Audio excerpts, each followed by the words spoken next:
আসসালামু আলাইকুম পুরো ব্রাজিল ফুটবল ফ্যান্স। দর্শক, আপনারা সকলে জানেন থিয়াগো সিলভা তার ইউরোপের ক্যারিয়ারটা শেষ করেছে ইতিমধ্যেই। তিনি কিন্তু সিএলসিতে লাস্ট 4 বছর থেকে যে পরিমাণ সম্মানটা তিনি পেয়েছেন 8 বছর পিএসজিতে থেকে, সেই তার ছিটেফোঁটাও কিন্তু তিনি পাননি। মূলত সিএলসিতে এত সম্মান এত ভালোবাসা পাওয়ার পর থিয়াগো সিলভা কিন্তু আবেগপ্রত হয়ে গিয়েছিলেন, মাঠে কান্না করছিলেন। তার সতীর্থরা তাকে যে পরিমাণ রেসপেক্ট করেছে এটা সত্যি অবিশ্বাস্য। তিনি যে সর্বকালের সেরা ডিফেন্ডারদের মধ্যে একজন পড়েন এটা এখানেই প্রমাণ হয়ে যায়।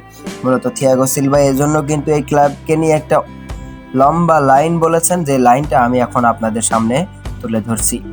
মূলত থিয়াগো সিলভা বলেছেন, আমার ছেলেরা যেহেতু এখানে আছে আমি চাই ওরা এই ক্লাবের হয়ে তাদের ক্যারিয়ার গড়ে তুলবে। অনেক খেলোয়াড়ের তো স্বপ্ন থাকে সিএলসির মতো একটা ক্লাবে খেলার।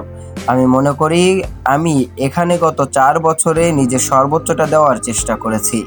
এর অর্থ এই নয় যে এখানেই আমার সাথে সিএলসির সব সম্পর্ক শেষ হয়ে যাচ্ছে। আশা করছি আমার জন্য এখানকার দরজা উন্মুক্ত থাকবে। অদূর ভবিষ্যতে অন্য কোনো ভূমিকায় আমি যেন আবারও এখানে আসতে পারি। এই ভালোবাসা ভাষায় প্রকাশ করা যাবে না। আমি শুধু সবাইকে ধন্যবাদ জানাতে চাই।